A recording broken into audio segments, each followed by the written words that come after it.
we spend an enormous amount of time of our lives in work environments. Don't we all have a reason to contribute to making them better? In this video, I want to take you on a trip with me. I will share my personal journey in emotional intelligence with you and what you can learn from it to enhance your own leadership. We live in a fast-paced time, and it's getting more and more technology-driven. As we spend more time on and with technology, we need to keep giving attention to our human skills, how to relate to each other, yes, even how we relate to ourselves. Technology is only going to develop faster, much faster than we can keep up with. At the same rate, we need to keep operating in these high-strung, highly complex environments. What will make the difference between those who manage and those who don't? The ability to stay with yourself, to continue to meaningfully relate to others, and to know how to navigate the ever-changing landscape of change using yourself as a compass. As leaders, we need to understand how that requires knowing yourself first before you can even begin to reach out to others, let alone lead or guide them. Then, in order to actually control, or as I like to say, regulate your behavior, you need to be aware of what's causing it. Knowing how emotions work and influence your actions is key. So, once you know who you are, what makes you tick, now you can start investing in getting to read and know others and learn how to manage your relationships with them. I can almost hear you thinking, isn't that what I already do? This is just living, is it not? Let me share some statistics with you just to make clear that that isn't really the case, especially not in our work environments. Now, you already know I'm going to talk about the importance of emotional intelligence. I have a few other videos where I break down what that is and why it's important. But for now, check out these workplace stats. Did you know that only 30% of people are able to accurately identify their emotions as they happen? So, no, most people have no clue what they're feeling in the moment, let alone how it's affecting their behavior. Emotional intelligence is responsible for 58% of job performance across all types of professions. 90% of top performance in the workplace have high emotional intelligence. So, what's the benefit for leaders to invest in this? How does it make a difference? Leaders with high emotional intelligence create more positive and productive work environments, leading to increased employee engagement and lower turnover rates. Emotionally intelligent leaders demonstrate stronger decision-making skills, especially under pressure, as they are better equipped to manage their own reactions and understand perspectives of others. How much of your work actually involves making important decisions? How many different perspectives do you have to work with on a daily basis? Wouldn't it be great if you were better equipped to tackle these important pillars of leadership, allowing yourself to lead with more ease and more effect? So, we're literally sitting on the answer, guys. It's us as leaders. We already know what we have to do. I'll leave you with this last one because I think this one drives home that it isn't just about the soft stuff. Companies led by emotionally intelligent executives often show stronger financial performance. Why? Better team cohesion, higher customer satisfaction, and innovative problem solving. These are tangible, measurable results of their way of working. Now, there are other studies that conclude that a staggering 80% of leadership competency in successful leaders is attributed to emotional intelligence. So, the body of evidence is clear. Now, let's get some further personal clarity. What are the benefits of growing in your emotional intelligence? The basis of it, self-awareness, leads you to having more familiarity with your own patterns, your own needs, your values, which is how you get to managing yourself purposefully and eventually also understanding what other people are feeling. If you have strong emotional regulation skills, you are better equipped to handle stress, adapt to change, and maintain positive relationships. One study found that employees who could effectively regulate their negative emotions experienced lower levels of burnout and higher job satisfaction. Social awareness means getting a sense of what others are feeling, why they feel that way, and picking up on the dynamics of a group. It's moving beyond your own internal landscape and being able to read the room. Leaders with high social awareness are better at understanding team dynamics and anticipating the needs of their employees. That means that communication gets more effective and collaboration can be improved. If you can do this, picture more constructive problem solving, less interpersonal conflicts in your team, and improved collaboration. Who doesn't want to contribute to a more productive and more harmonious work environment? We all need that. You growing in that skill set will allow you to contribute to that. Leaders also want to make sure they invest in their motivation because that allows them to drive forward, stay on purpose, even in the face of setbacks. They can model resilience and inspire sustained effort and trust within their team. Strong relation management skills among leaders are linked to increased employee engagement and retention. Who doesn't want to work for a boss you can trust and someone that builds a supportive work environment? You work on your emotional intelligence and you can be one of those, and you can be a model for other leaders. So, with all these benefits, we understand the importance of emotional intelligence now. But getting to up level your game, actually personally grow in your emotional intelligence, that can be quite the journey. That is why I will now walk you through my personal journey and highlight a few ways you can chart your own path and grow in your emotional intelligence. So, the start for me was a few years ago, I started developing my EQ or emotional intelligence, mostly because I studied the topic in university, and then later I started making a living off helping others in their development. So, I see it as a must, not just for myself, but also for those who I help. These are often leaders in influential positions, or as I like to say, they're responsible for a lot of people's mortgages. In other words, with great responsibility comes great influence. And influence needs control. Good control, not the bad kind. In emotion management terms, we often talk about regulation. Now, as a trainer, an executive coach, and an entrepreneur, I too am responsible for a lot of people and processes. So, to manage all that, I need to be in control, not just of the outer world, but first and foremost of my inner world. So, let me walk you through how I first build up the knowledge of myself, then went on to discover how I regulate, and just a sneak preview, this proved to be my biggest challenge.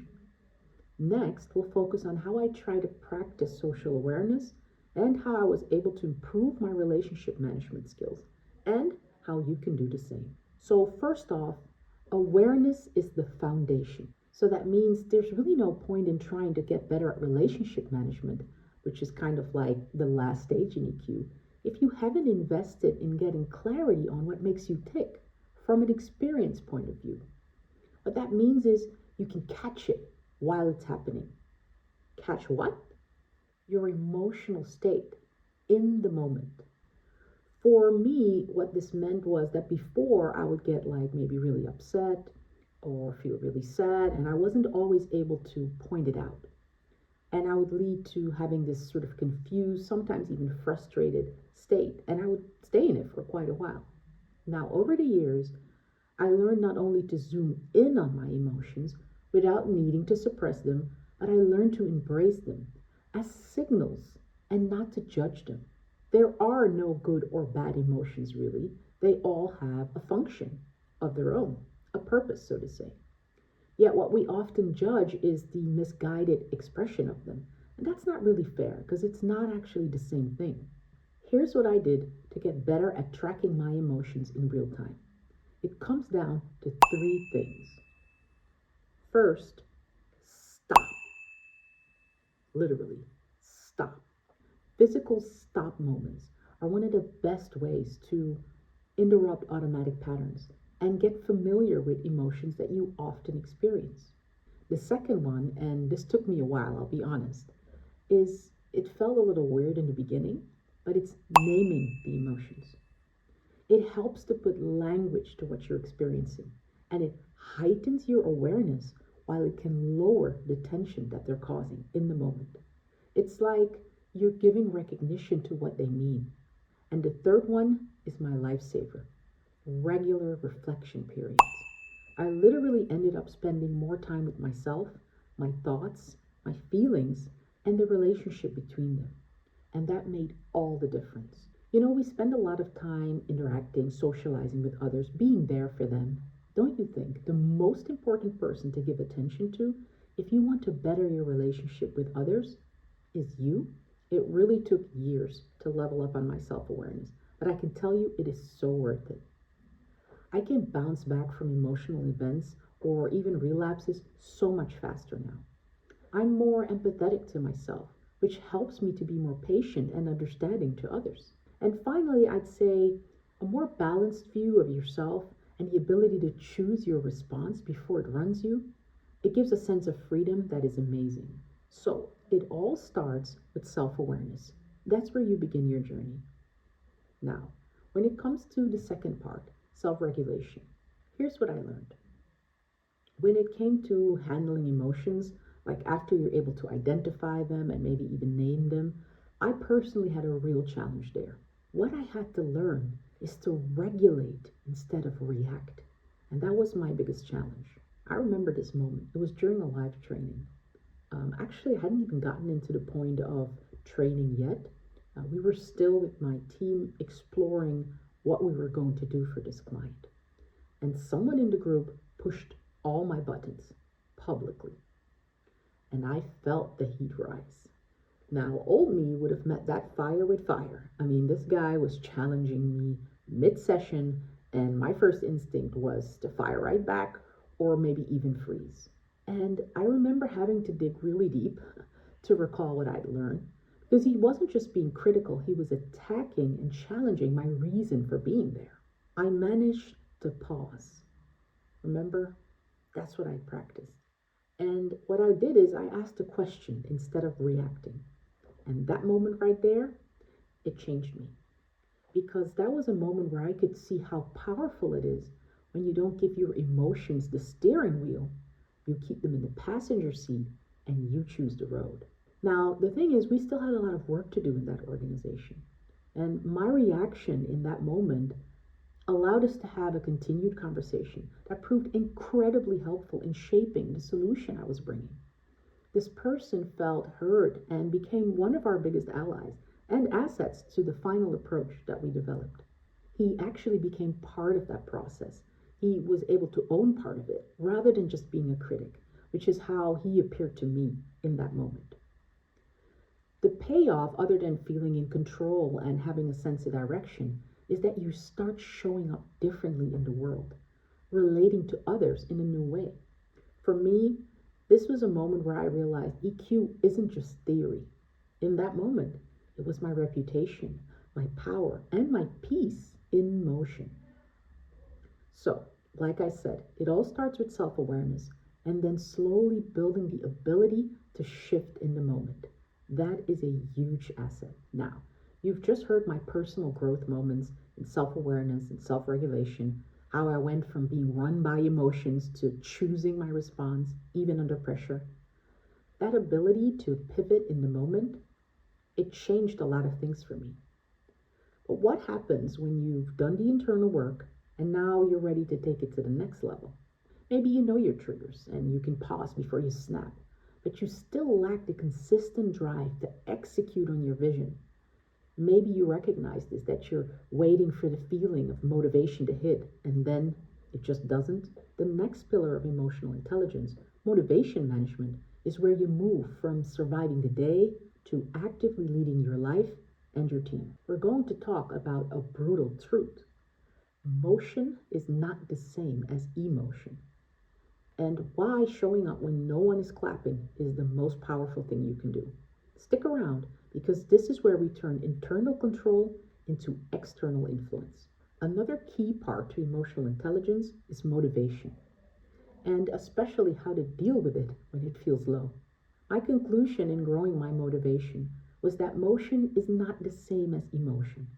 I had a habit of waiting to get a certain feeling, but I learned that it's really about movement, consistent and continuous movement. There were times in my business and even in my YouTube journey, for example, especially in the beginning, where my inbox was quiet, views were low, no one was clapping, not much was happening.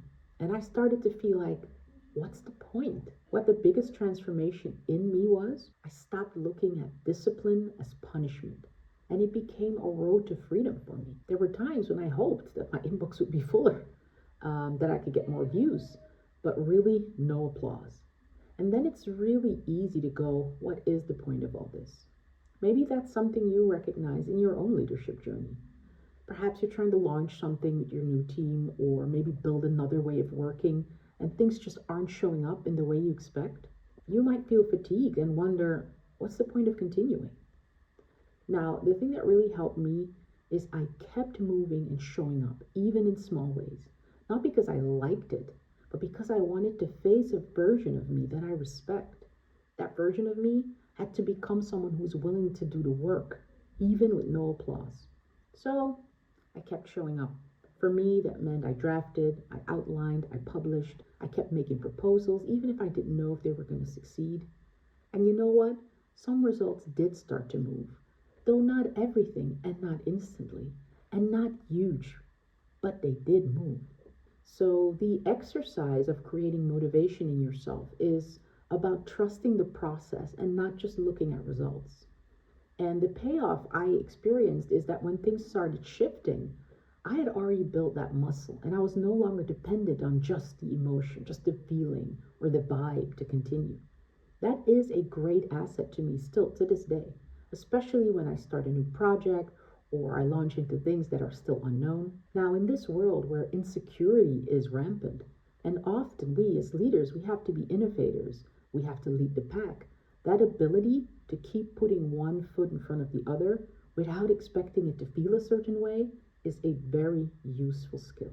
As I started getting better at mastering my internal world, my emotions, my motivation, I realized the next level wasn't just managing myself, but understanding the complex ecosystem of others, especially in relation to each other.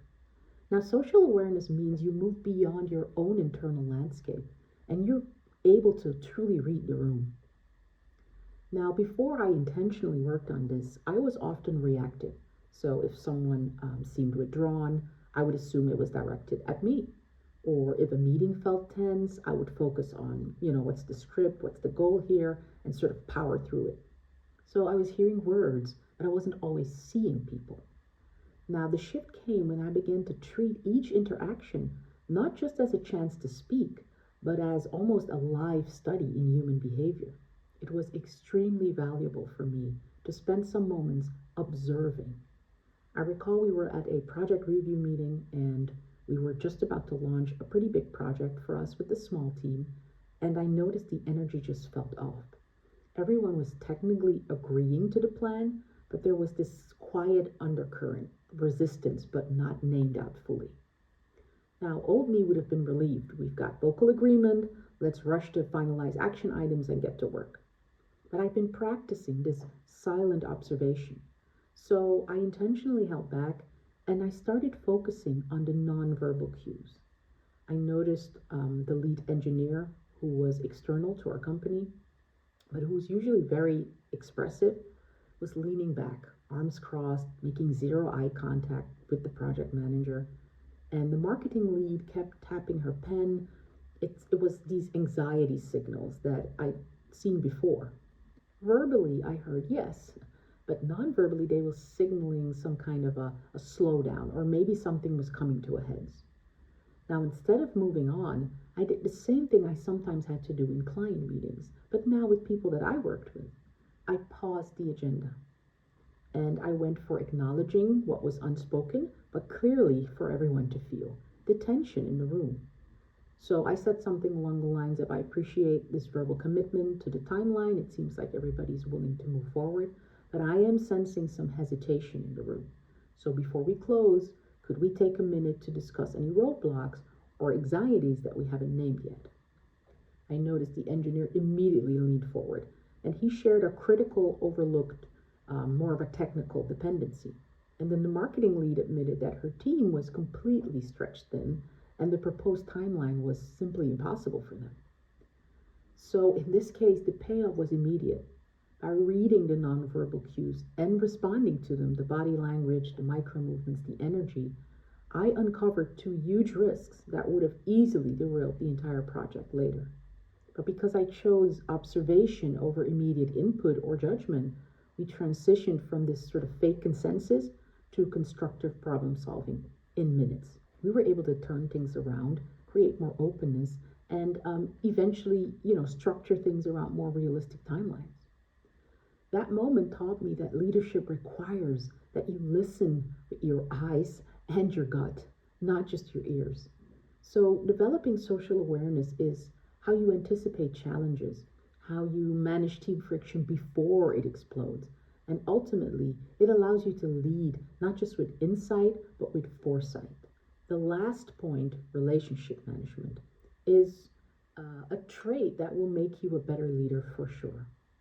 It takes an investment, though, in the other areas of emotional intelligence first. So, going through that process, it helped me understand that even though I might be gifted in some areas, like for me, I was already fairly easy in making contact with people, it's still emotional labor. That means you still have to put in the work to actually see yourself grow in that area. I remember a moment of collaboration where there was tension between me and a colleague. Internally, for me, the tension was about honesty and compassion. How do you balance those? Now, I'd already used my emotional regulation, I'd done some reflecting, but this person needed to hear my feedback, even though I didn't really want to give it. And I wasn't sure if they were going to be ready to receive it. It's that type of emotional labor that I'm talking about when you try to stay grounded and empathetic and still, in my case, tell the truth. That's how you build trust instead of breaking it. Going back to that moment, I will never forget it. We were actually mid execution. We were live. We were running a group. And so, in the middle of that session, it was kind of hard to even find a good moment to talk about what was on my mind and what I was feeling. But I stayed in the moment. I held the tension and I named what I saw, what I felt in terms of the behavior of the colleague. And it wasn't easy for me because we were under quite some time pressure. Now, I did it gently, but I also did it directly.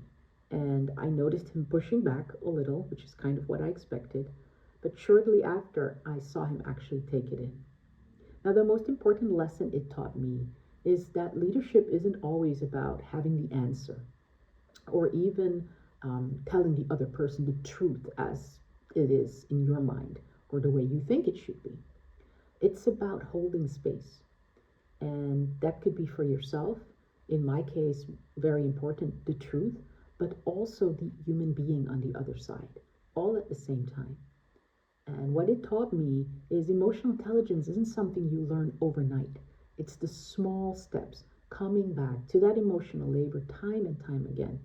And that's what will actually make you see progress in yourself and get to the point where others notice your growth too. Now, I'm thinking back of the version of me that maybe years before that would have let that slide, maybe chosen different wordings, maybe even avoided the whole situation altogether, and never really get to the heart of the matter, which was to actually collaborate better. And that didn't happen this time. Our relationship and our collaboration did improve because I chose to stay connected, even though it was hard in that moment. So, relationship management is an area where, thanks to investing in the other areas of emotional intelligence, I was able to feel that it had started to pay off, even after a while. We've covered all areas, and I've shared parts of my journey with you. But this is not where it ends. I didn't share all of this with you just to inspire you, even though I hope I did. You know on this channel how I look to keep things actionable, because I want you to come here and always walk away with something practical, something that will make a difference in your life. So, not skipping that this time. As a matter of fact, in this video, I'm not just giving you a challenge, I dare you. So the setup is really simple. I have one action for each emotional intelligence area. You pick one, just one, that you want to work on this week. You listen to the dare, I'm going to explain them all in a moment, and you try it out this week. And then you come back to the comments and you share what happened. You ready for this? Let's go. Here is dare number one. This week, on the topic of self-awareness, I dare you to become a feeling detective. So, Your mission, should you choose to accept it, is to simply notice your emotion, let's say 3 times a day. Pick 3 specific times, maybe when you first wake up, during your lunch break, and before you go to bed. When that time comes, literally stop for 1 minute. Close your eyes if you can, or just take a deep breath, and then ask yourself, what am I feeling right now? Don't judge it, don't try to change it, just identify it. Is it calm? Is it stressed, excited, tired? Just name it. Why is this a dare? For many people, just pausing to acknowledge an emotion can feel surprisingly uncomfortable, even pointless at first. We're so used to pushing feelings aside or immediately reacting to them. Now, this dare asks you to simply observe. Just be with them for a moment. This can already be a real shift out of your usual routine, out of your comfort zone, especially if you're not used to checking in with yourself regularly. What this will give you, this tiny practice will start building the foundational muscle of self-awareness. You'll begin to notice subtle signals in your body and your mind. And rather than being swept away by these, you'll just learn to notice them. It's about creating space between stimulus and reaction, even if that space is just 1 minute. So you'll get a clearer picture eventually of your inner landscape, and that's the first step to navigating it with intention. Now, when you've done it, come back to the comments and tell me this. What was the most surprising feeling you noticed this week? And how did simply naming it change your experience of that moment? Dare number 2. This week, on the topic of self-regulation, I dare you to embrace the 5-second pause before reacting to any strong emotion while you're at work. And whether it's frustration with a colleague, maybe stress you have from a deadline, or maybe even just excitement, anything that could lead to an impulsive decision, just try and pause. Count to 5 in your head before you speak, before you send that email, before you take any action. Don't try to suppress the emotion underneath it, but just try to create a tiny gap between feeling it and doing something about it.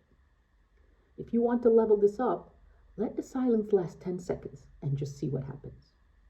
Why is this a dare? We are wired for immediate reaction, especially when emotions run high. And this dare, it asks you to deliberately interrupt that automatic response. It's a small internal battle to win, but it's a powerful one, as it directly challenges your ingrained habits of impulsivity, immediate emotional expression.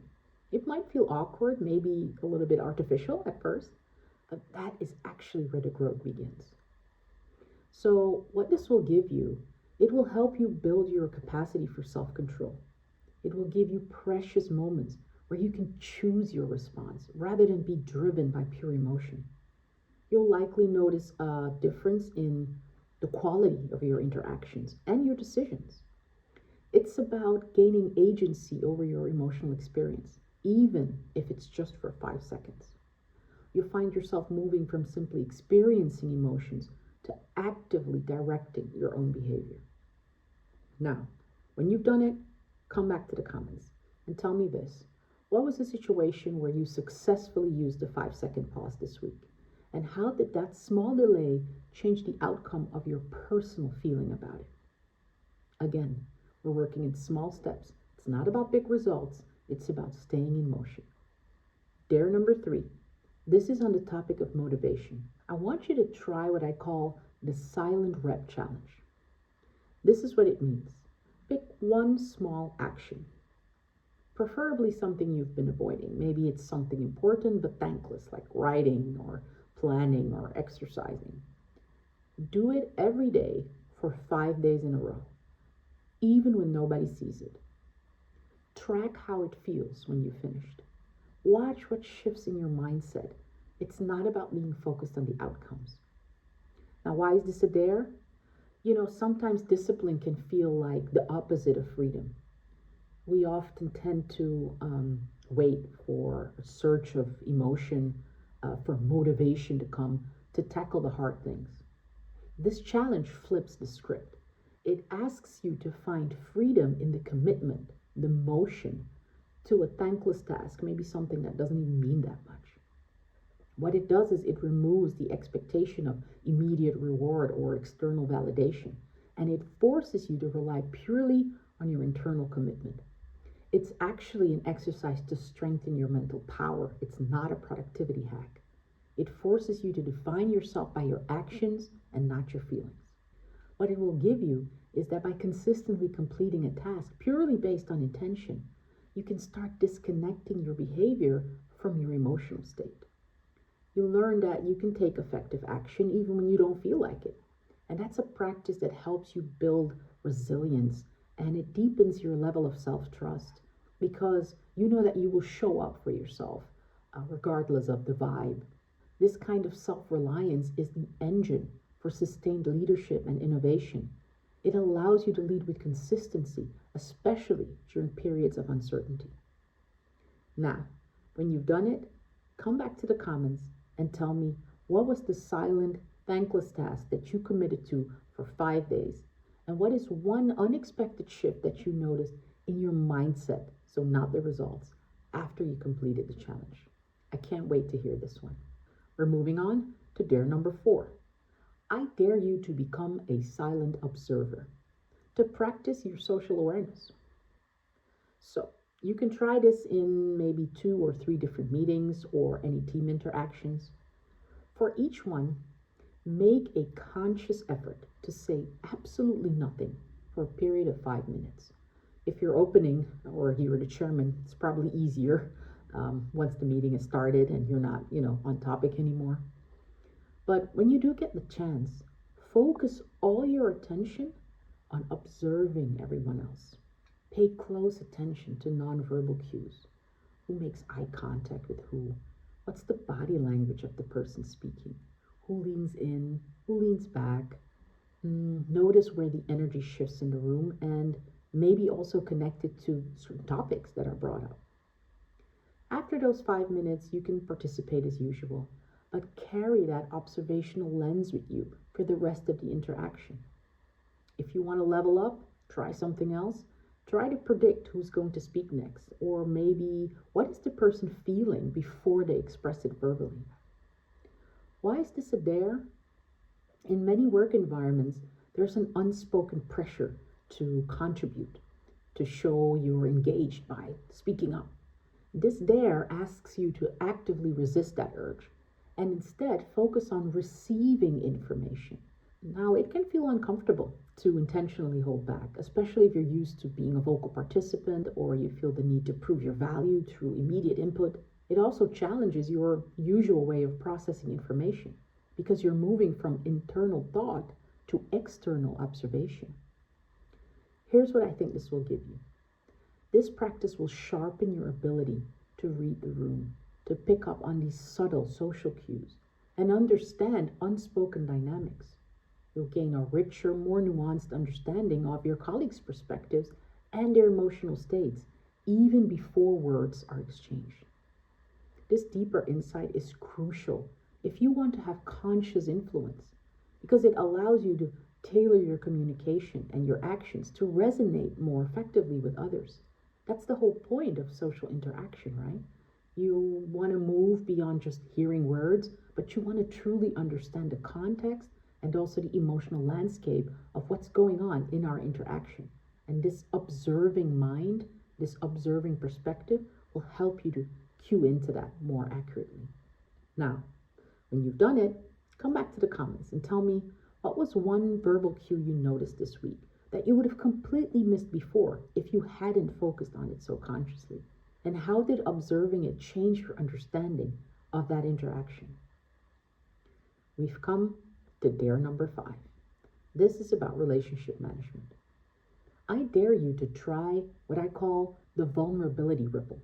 Identify one significant work challenge or maybe a decision that you're currently grappling with that you would normally try to solve entirely on your own, or maybe just discuss it with your most trusted inner circle.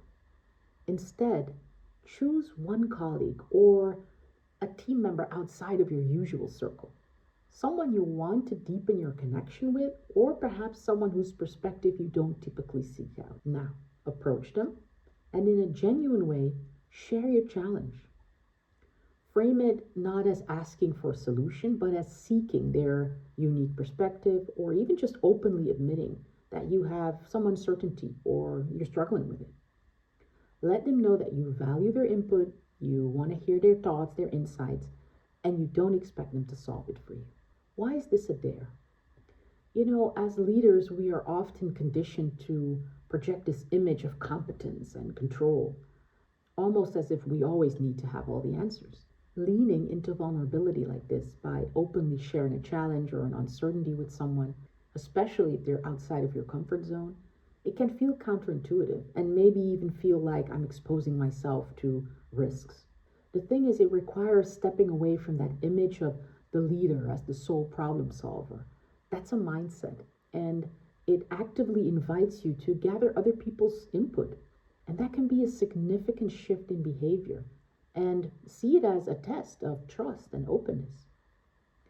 What that should give you is that act of vulnerability, it can create a ripple effect, even in an unseen way, because it leads you to form deeper trust and create psychological safety with these people. But also, it shows that you value their perspective and that you're willing to share that you have challenges too. What happens is, as you do that, you actually invite them to do the same. So, this is something that over time can strengthen your relationship, even open new channels for authentic communication, for collaboration. You'll get the ability to gain fresh insights on your challenge, and more importantly, it elevates your capacity to build more resilient, more human centered relationships within your team. Because sometimes the way we interact with teams, it's more transactional instead of genuinely connecting with others. So if you're looking to do that more on a personal and an impactful level, this will be a challenge that really will help you with that. Now, when you've done it, come back to the comments and tell me, when you shared your challenge, what was the most unexpected reaction or insight that you received? And how did that moment change your perception of the relationship you have with that colleague? So, your challenges are laid out. Go ahead and pick yours. Don't forget to come back and share your experiences and your victories. I'll be here to celebrate with you and cheer you on. Now, I could end this with the whole mushy, make the world a better place kind of ending. But here's the truth. We spend an enormous amount of time of our lives in work environments. Don't we all have a reason to contribute to making them better? You know what always gets to me? We know more and more about how our brains work. There's more knowledge on emotions, on how they influence us more than ever before in time. But somehow we continue to shape our work environments as places where emotion, even the human element, doesn't belong. Now think about this. How far could we go if we learn more about relationships also instead of just technological advances? I believe that practicing your emotional intelligence skills will help you leverage the best of both worlds. So if you want humans at their best, elevating this complex technology-driven reality of the workplace today, then invest in your emotional intelligence and that of others. I try to do it every day. Join me. Let's invest in being more human. Let's develop in learning how to relate to ourselves and each other in even better ways. Let's choose to connect and watch how we grow together. Are you coming? Because the journey is already underway. As always, thank you for watching. See you on the next one. Never stop learning. Keep growing.